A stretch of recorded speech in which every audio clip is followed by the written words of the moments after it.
Como se desenvolve a inteligência? Como se constrói conhecimento? Acredito que esta questão é fundamental para compreender como a criança aprende.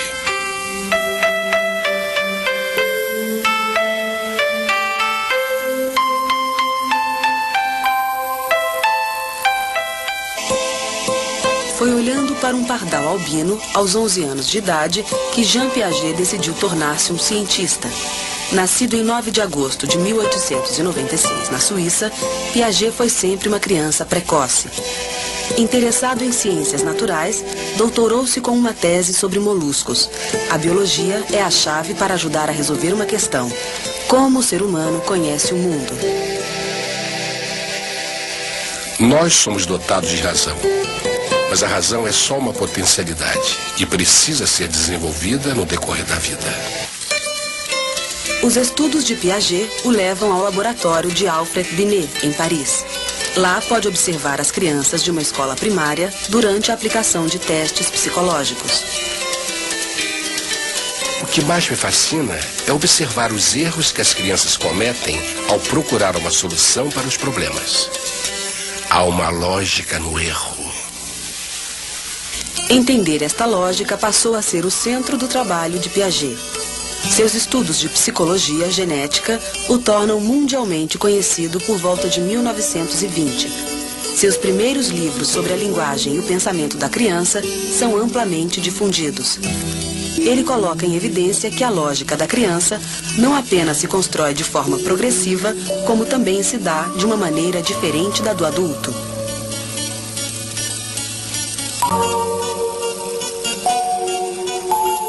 Fazer é compreender.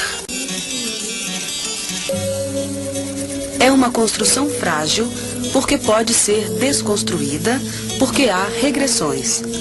As estruturas do pensar, julgar e argumentar resultam de um trabalho permanente de reflexão e de remontagem.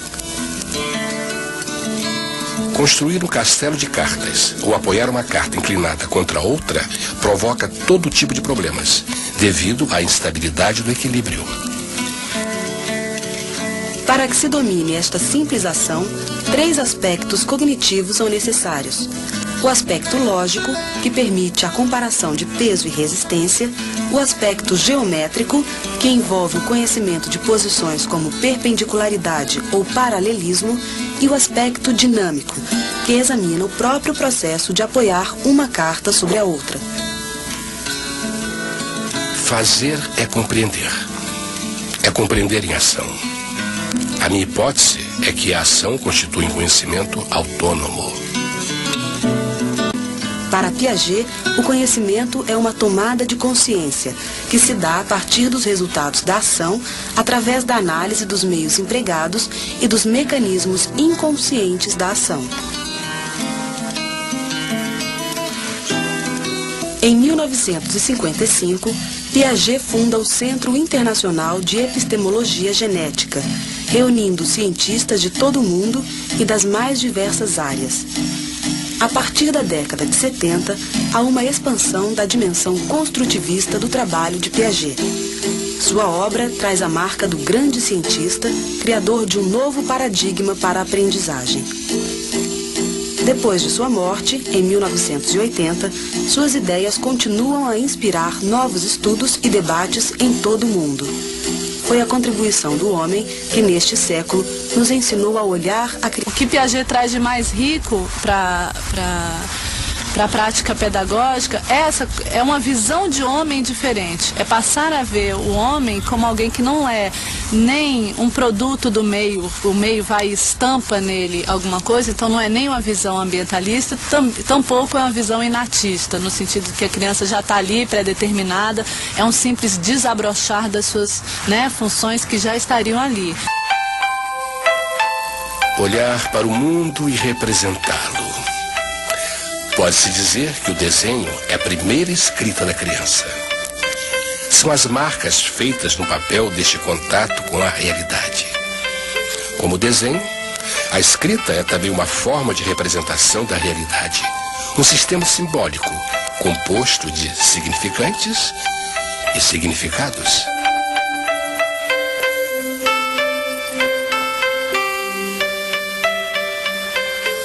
primeiros problemas enfrentados pela criança para desvendar a escrita é compreender aquelas marcas sobre o papel e o que elas representam. Um obstáculo importante é compreender que os traços feitos no papel simbolizam os sons da fala, sons que representam nomes de coisas e de pessoas da realidade da criança. Ao contrário dos desenhos, os sons e a escrita não têm semelhança com o objeto que representam. A criança já chega à escola com alguma hipótese sobre a língua escrita. Ela está exposta a muitas informações visuais, placas, livros, sinais. O trabalho do professor é perceber a hipótese de cada criança e propor desafios. Quando a criança faz o próprio desenho e escreve o seu nome, a representação se transfere do desenho para a palavra. É uma etapa importante no processo de construção da linguagem. A criança escreve o nome e constrói a primeira hipótese silábica. Estas letras significam um som, o som do meu nome. Utilizar a grafia desses sons para representar outros sons, outros objetos, passa a ser a construção seguinte. A criança caminha para a etapa silábico-alfabética.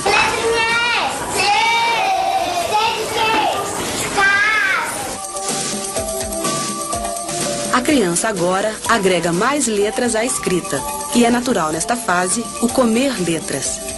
A construção da escrita está progredindo e nesta etapa de reflexão e de remontagem, a criança ensaia as suas hipóteses. Comer letras, longe de ser um erro, é uma hipótese que a criança levanta sobre a grafia de uma palavra. É uma certa forma de compreender a escrita, de interagir com as palavras. Papai, que mais? Pato. De pato, que mais?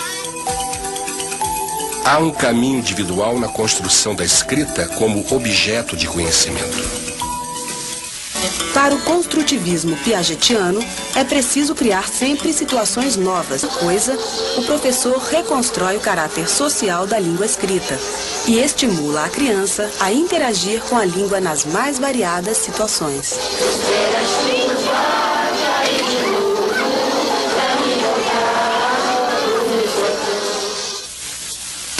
O professor precisa compreender que ele não é o único que sabe na sala de aula. A criança tem seu próprio repertório. É preciso compreender também que o erro é construtivo. É através do erro que se constrói o conhecimento.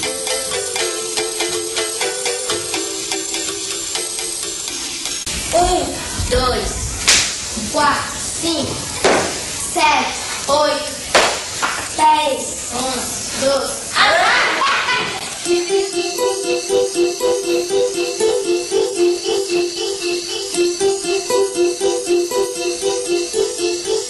A ideia de número está ligada à sua relação com a quantidade.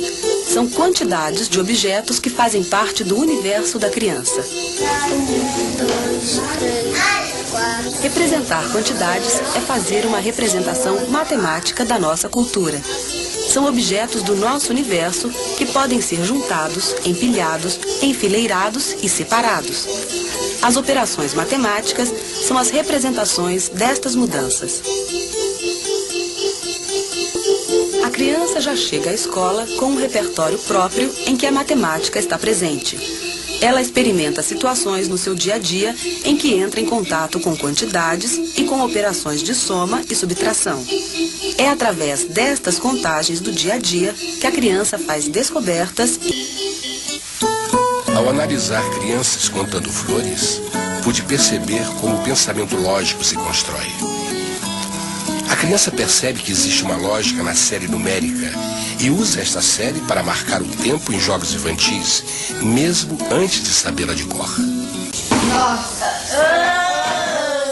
A descoberta da lógica da série numérica leva à descoberta de questões importantes do nosso sistema de numeração decimal. 4, 5, 7, 8. Existe um ritmo no universo que tem uma ordem matemática. Perceber este ritmo, esta ordem lógica, ajuda a ampliar os limites da mente racional.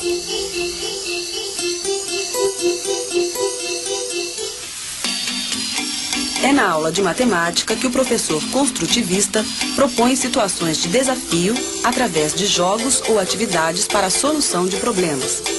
E quanto mais o professor conhecer seus alunos, mais ele vai descobrir como os alunos interagem com o mundo dos números. É descobrindo este processo cognitivo que o professor também aprende a ensinar melhor.